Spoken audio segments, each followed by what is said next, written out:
Hey, thanks for joining us on this Tuesday afternoon. We are back with our CEO, Derek Klein. I'm meteorologist Taylor Cox, and we are talking about Tropical Storm Francine. Yes, still a tropical storm. We are watching this very, very closely, and we just got a new update from the National Hurricane Center, and they kind of filled us in on the pressure dropping. Derek, we had been talking about that, but we're still waiting for those wind speeds to come up for it to actually become a hurricane. So, Derek, I'm going to let you take this over here and pull up your screen. There you go. And you tell us what you're seeing from your side, because you've got a really good understanding of what's going on here. Kind of break this down for us. Yeah, so we've still got a hurricane warning in place. We've got tropical storm warnings in place. This is actually a new experimental graphic that the Hurricane Center's put out, where it actually shows the inland version of it. So the past versions have shown more of just along the coast, but these hurricane warnings actually extend inland. So they go all the way up very close to Baton Rouge. Lafayette is in there, Fort Morgan. So some of those areas, Homa, and they've actually extended the hurricane warning a little further east. The track has kind of shoved just a little bit to the right. It's not quite to New Orleans, but it's not very far off now from New Orleans. So a little bit of a shift that way. But the big news and continue news is yesterday when we had this meeting, it was a 65 mile per hour tropical storm, and it was forecast to become a hurricane and then get up to 100 mile per hour winds by landfall. Well, we're still at a 65 mile per hour tropical storm. So we're 24 hours later. The only intensification that we've seen so far has been the pressure has dropped, like you said. So the pressure yesterday was at 996, and it's now down to 987. So it's dropped almost 10 millibars, which typically right around that 987 mark, you usually have a hurricane. But the winds, they're measuring the winds, so they're flying here. I'm going to bounce off the warnings page here. We'll pull this up a little bit bigger. So they're flying. He's actually right up here right now. So he's approaching the Texas coast up here by, I think it's it's probably really close to Corpus Christi, just off the coast of Corpus Christi, but I'm not sure if he'll make a turn and go back through the center again. But you can see at 989, 989, 989, and then 987 on the last pass. So it actually dropped a couple more millibars on that last pass. But the wind speeds themselves, these are flight level winds. So they've clocked 63 knots or 73 miles per hour, so just under a hurricane, but that's at 750 millibars. So that's several thousand feet off the ground. So not at the surface, but at the surface, we'll go back and we'll look at the surface winds here, which actually looks like the last few passes they've had some. Oh, it's a different one. Here we go. So here are all the passes. So you can see as the blue line right here goes up, these are increased winds, which this is 10 to 50 knots. To be a hurricane, we'd have to hit 64 knots. So that's a hurricane. So currently, I mean, we're tapping on 50 knots, which is about 60 mile per hour winds. They're 65 is them making the assumption that maybe there's some stronger wind inside of there that they haven't measured. And part of that's coming from the flight level winds that they're getting. Which, by the way, anybody bucket list item to make one of these airline flights, like big time for me. I would love to. That would be so cool. I see their videos all the time, and I love this time of year because they're a lot more active on social media as well. So cool to see those videos, but that is definitely on my bucket list as well. So you're one of the crazies then that wants to do it. All right, I like it. I would be out there, absolutely. The National Hurricane Center said earlier they're sending planes out every 3 hours. So we're getting these updates a lot more frequent as this storm approaches land. We are, and part of that is, the last really since about 2017, these storms they've done rapid intensification in the Gulf, and almost to the point that the conditions surrounding it haven't mattered as much. So we've kind of gotten accustomed. So typically, if you see wind shear or dry air or not a vertically stacked system, you typically just assume that it's going to struggle to organize. But in the Gulf, they've been able to overcome that rapidly and then rapidly intensify once they do. And there's still a chance that this will do that. It is running out of time. But, again, to use another Gulf storm, Ian, went from 100, but again, already vertically stacked, already on warm water, did have shear at the time, but went from 100 to 155 miles per hour in 12 hours. So it's a 55 mile per hour jump in 12 hours. We still have 24 hours before this makes landfall. So it's not going to make a 55 mile per hour jump because it's not vertically stacked. It has dry air entrained into it. But should it kick those things out by 10 o'clock or midnight tonight, there's no reason why it couldn't go up by 25 or 30 in that time period, which would put it at a Cat 2 hurricane, which is a pretty serious storm. So 100 miles per hour. Some models still have that. That's definitely possible. Some models are still saying Cat 2 is definitely possible. Absolutely. Like if we go and we can actually look at some of those models here, which is kind of the fun part about watching this forecast that we're doing is you guys lead the path. So if you're a fan, a Helltrace fan, and there's something you want to see, let us know. But so these are all the different hurricane models that exist. We have some of our mesoscale models as well. But like the H-Wharf is a fairly popular one.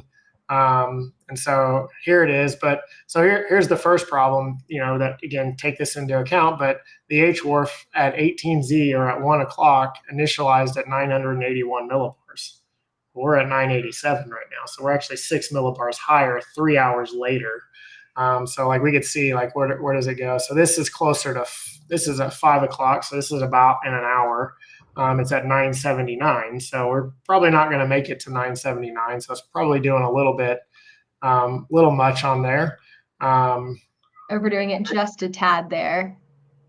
And it's good to see that, right now it may be overdoing it just a tad. So then we can kind of say it probably is overdoing it at landfall. Would you agree with that? And I don't know. And this is the interesting part is because it's not forming right now, I don't know that it's it's not a 1-to-1 relationship. So, right now we're, let's say 8 millibars high. So I wouldn't say that means that we're going to be at 967 at landfall, because 967 would be an extremely powerful hurricane. And so because in order for it to intensify, it has to get a certain level of organization for it to do that. And so every hour later that it doesn't do that organization it's almost like an exponential growth on what it doesn't end up doing at landfall. So, so because it's at 987 and more importantly, because when we'll go look at the structure of the hurricane here in just a second, but because the structure of the hurricane isn't where it needs to be, it's probably more likely that it's going to be closer to like 970 or 975, not 967 or 9, that difference level there. So, and this one we can even look at wind speed, which is kind of fun. That's the fun thing that everybody likes to look at. I say you can. See if I can figure out where that is. Yeah, wind speed, and for everyone, while you're looking at that, Derek, for everyone out there, wind speed is what the National Hurricane Center uses to make that category determination. So Category 1 has a certain wind speed. At Category 2, it can have a different pressure at different wind speeds, but that wind speed is what the National Hurricane Center has or uses to make that category determination. Now, there's a lot of other factors that are hazards here. I know we've talked a lot about, for this storm in particular, storm surge. Flooding, I think, will also be obviously a factor, but wind speed is what they use to determine what category it is. Yeah, absolutely. And this particular model, it's 106 knots. So it's 120, 125 mile per hour hurricane. So I think it's safe to say that I don't put anything past the Gulf, but I don't think that that's going to happen. But the Gulf can't, if anywhere, any ocean can pull it off. Maybe you get out by the Philippines and Japan, they can do that out there as well. But the Gulf of Mexico is America's version of being able to pull something like that off. So it is possible. Even here after landfall, though, I mean, these are some pretty serious, like New Orleans is right. This Lake Pontchartrain right here, Lake Pontchartrain as the center comes over, I mean, we've got sustained winds at hurricane force on the lake. So, you're talking gusts to 90 miles an hour here in like Laplace, probably some 70 to 80 mile an hour winds in Baton Rouge, gusts, not sustained, but gusts. They'll have 70 to 90 mile per hour winds in New Orleans if this path were to verify at this strength. And it's not moving super slow, which can carry the wind speed a little bit further inland because if it just sets and parks on the coast, it will weaken itself and not allow it to carry those winds so far inland. But if this were to verify, I mean, that's this yellow and green area here on the east side, all the way down to the coast here, would be. I mean, that would do some wind damage. There'll definitely be wind damage if it can get up to that 90, 100 mile per hour at landfall range, and it makes landfall here. And remember, yesterday it was definitely about 50 miles, 40 miles further east or west. I was about to say, yeah, we have seen that shift to the east a little bit closer to New Orleans, a little bit closer to populated areas. So that's definitely something different than what we've seen yesterday. Yeah, and very close. Some of these areas really hard impacted. This area here on the west side of New Orleans was impacted really hard in Ida. So a lot of tree damage, and that was a much stronger hurricane, but there was a lot of damage across this area from Ida. So this would be an area that's definitely accustomed to the hurricanes. They've had a lot of them the last 6 or 7 years, 5 years in this area. So now you talked about flooding and storm surge and some of those things. So here's our storm surge map for the area. So they have increased just a little bit here. Going into Lake Pontchartrain, 3 to 5 feet, which for New Orleans, they can handle that. This isn't like a Katrina type event. They can definitely handle a 3 to 5 foot storm surge in New Orleans. 5 to 10 foot is a lot, but a lot of these areas, they're used to some pretty serious flooding when it comes to what you'd call like a saltwater flood or a storm surge type event. So they can kind of handle that stuff. 2 to 4 feet is amazing. Like, so over here, like at Biloxi, Mississippi too, if they're 2 to 4, 3 to 5 feet, that fills the parking lots at like Margaritaville and all the casinos there. Right. So make sure your car's in the parking garage, because I've been there. Trust me. They put some 4 foot underwater, like they are literally right on sea level. And that water comes right across, I think maybe it's Highway 98. I'm not sure. But it comes right across. It fills all the bottom level of the parking lots up. And, you're at a hotel, so just enjoy it. I was about to say, are you saying you've been at Margaritaville during a hurricane? I have been. I literally have ridden out a hurricane at the Margaritaville in Biloxi, Mississippi, believe it or not. You're seasoned. You've been storm chasing and hurricane chasing. I mean, many, many times. Yeah, I've 12 hurricanes I think I've been in, so I won't be in this one. This one. I don't know. This for me, it's on the lower end. I tend Cat 2 and better.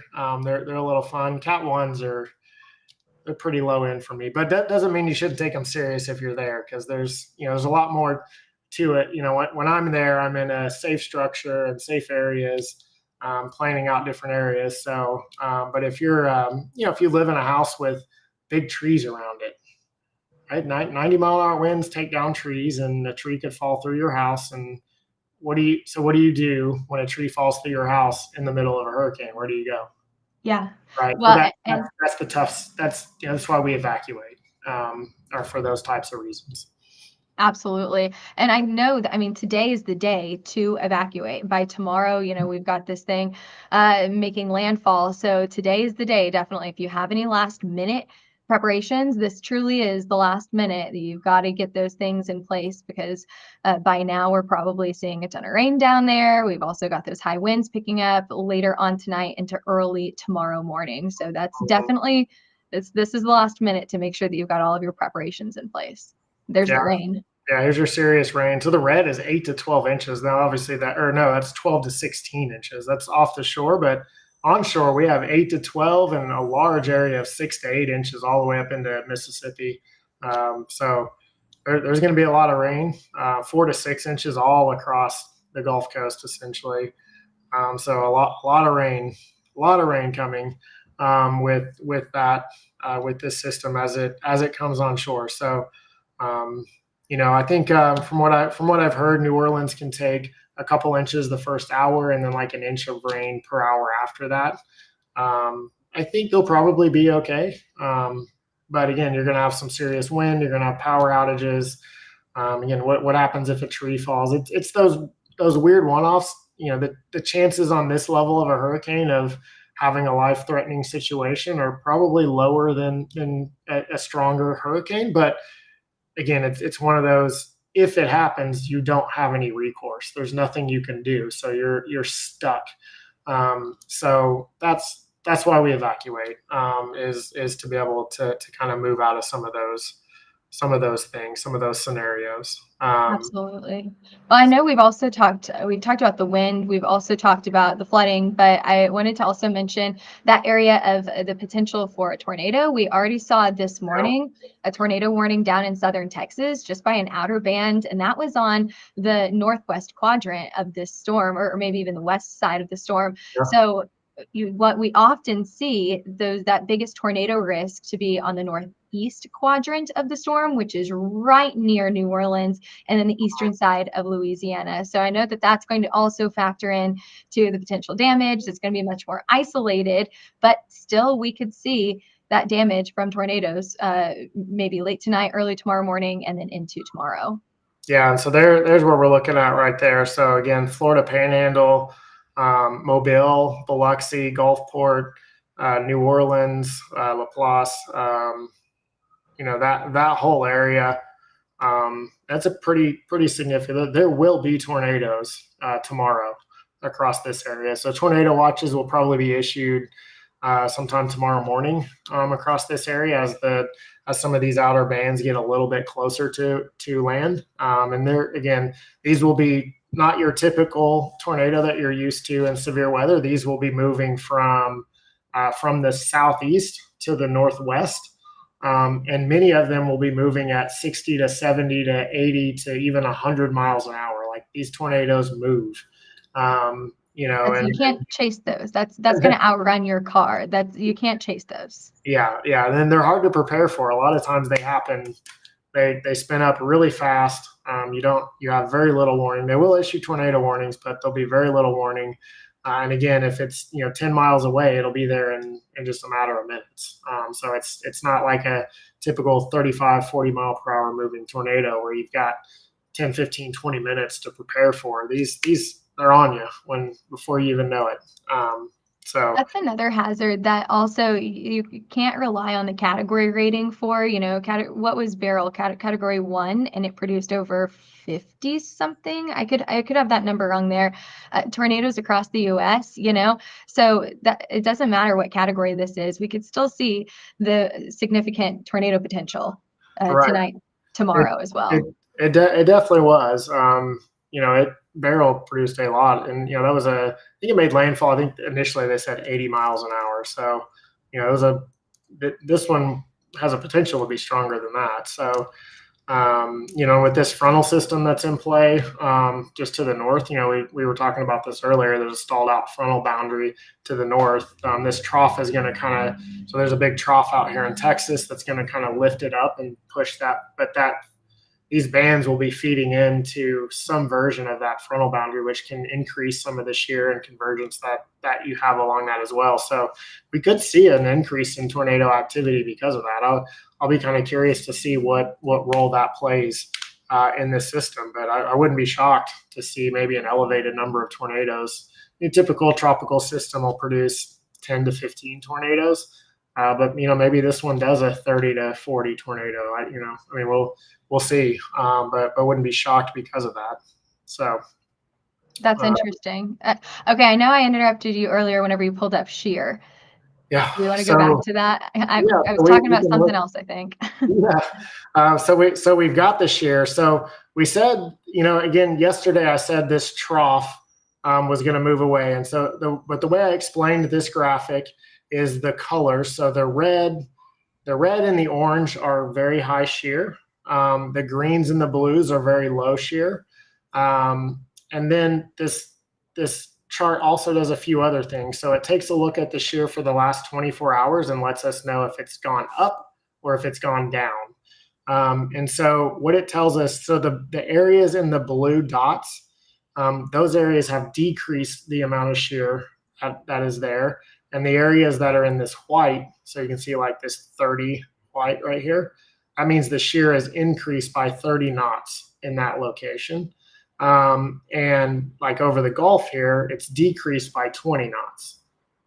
But notice it's still red, just right on the coast, right? So Francine right now is in this green area of low shear, but it's right here next to this yellow too. So it's really close. So the question is it getting any shear? And the answer is yes. That's been part of the reason why it hasn't formed. I can actually see it in the satellite. So whenever I'm looking at Francine, your eye wants to draw to these big white puffy, you know, just like explosion type clouds. And those are important to track when it comes to Francine. But what I like to look at are these real thin clouds all up here to the north. And if you notice, the majority of them are all, they're forming here and they're basically streaming up across Louisiana. There's not a lot of them. They're a little bit down here to the south trying to push, but not at the same speed that they're lifting off up here. So that shear to the north, that's what this is. And then there's less shear down here, so it's trying, but it's right on the edge. And so I think it's getting some influence. And that's why we see these clouds like this western side.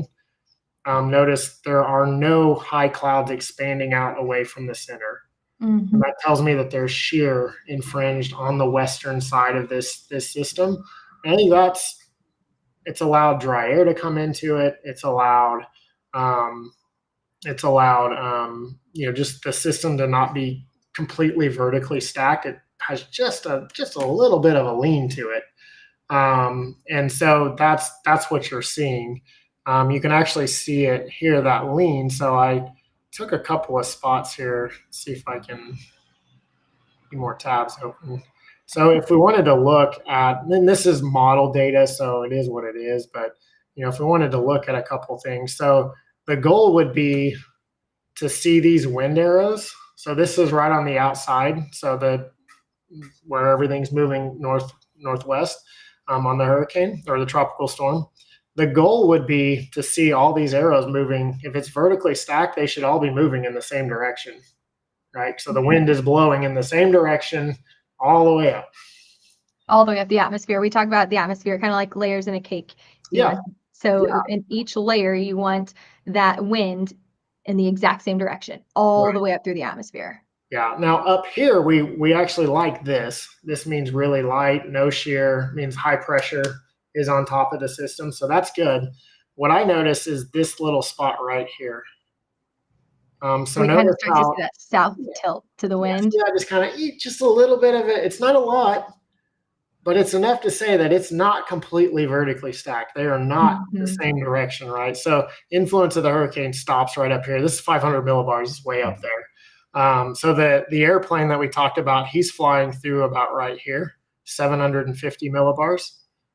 Interesting fact. So hurricanes are low pressure, right? So the feet off the ground, so they say they're going to fly at 750 millibars through the hurricane, right? So as it gets to the center, the number of feet off the ground actually lowers.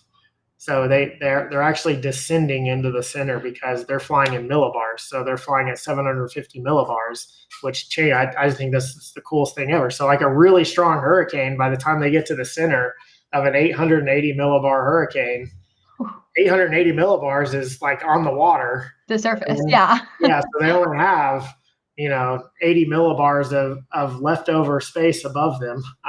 So I think that's cool.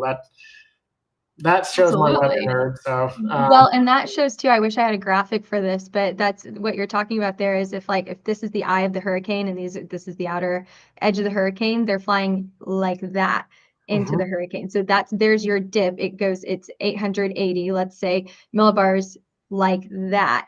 And yep. so they're flying down and then back up And the it's hurricane. pretty quick too. So center. So if we look at, if we close this and we look, so all these little lines right here are different pressure gradients, right? I don't know if this is by 2. So 2 millibars for every one of those lines. So they're having to drop at that pace. So it's actually a fairly quick descent into the center of the system. So it's kind of cool. But yeah, but you could see that little bit of wind shear up there on the northwest side. If you look on the southwest side, they're actually a little bit more aligned. Like, see how they're all the northwest out of the northwest arrow. See how they're all similar. Yeah, it's much more consistent.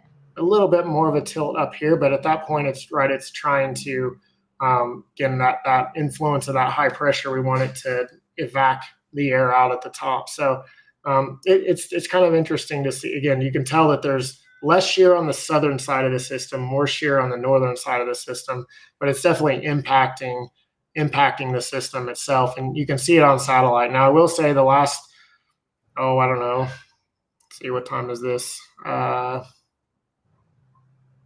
last it's 3 p.m. There's my phone. Here's letting you know. Yeah. So the last few frames, look at the tops here. Let's put a little color on here. Nope, that's not a good color. And while we're doing that, I just do want to remind everyone who is watching live with us right now, stick your comments, your questions in the comment section, and I can see those over here. So if you do have any comments for Derek or questions you want him to answer, put that in the comment section so that we can answer your questions. Let us know where you're watching from this afternoon. That's the one I was looking at. So we'll let this load in here. This one gives us a little bit more fire to it.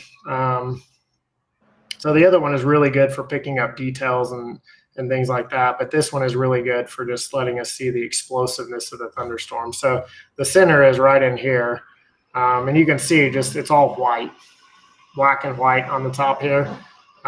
Really, really explosive there for a little bit. I come down just a little bit here, the last little bit. We'll see if it refires again around the center. I assume it probably will. But yeah, so that, again, it's still, it's definitely still a tropical storm in my opinion, the way that I see it. I still think it's going to become a hurricane. I wouldn't be shocked if it was at 90 to 100, but I also wouldn't be shocked if it was 75 or 80 at landfall. I kind of think the threshold is probably 75 to 100 right now. That's the range that we're looking at, most likely range. Probably a little bit better chance that it's 105 or 110 than it is 65. Like if you were to put percentages and 5-mile increments, at landfall of surface winds. So you're kind of saying probably Cat 1. You would say leaning to the side of Cat 2 more than you would tropical storm. Yeah, absolutely. Yep. But probably Cat 1. Yeah. Yeah, that's kind of where I'm at right now with it. I was gonna see if I can find the flight level. I had it somewhere. Just need some more tabs open. Just a few more. Let's see here. So over here, we'll go aircraft recon. So we've got a new one taking off right now from Biloxi, just like yesterday. They probably were on their schedule right now. And then this one took off from Tampa. So he's not there yet either. And this guy looks like he did finish. So he's on his way back home from wherever he came from. Might have been Corpus. I think there's an Air Force base in Corpus. So could have been in Corpus. Yeah, so new plane will be in there probably around 5 or 6 o'clock, probably 6 o'clock, I would say. We'll have some more flight recon data to see if this new burst of thunderstorms is going to increase the wind speeds or not. Yeah, and I mentioned this earlier, but for people who just jumped on, the National Hurricane Center said that the hurricane hunters are taking off every 3 hours. So we're getting a ton of data here from a new plane every 3 hours, if not even more frequent than that. Yeah, they're getting after it today for sure, and they do that on systems that are more imminent towards landfall. In fact, they'll have them flying in as it makes landfall, and they'll be doing updates hourly coming up to landfall as well. So right now they're doing them every 3 hours. We get a full update every 6 hours, which we just had at 4 o'clock. So the next one will come out at 10 o'clock. But we get an intermediate update at 7 o'clock where they can increase the wind speed, but they won't change the forecast except on every full update.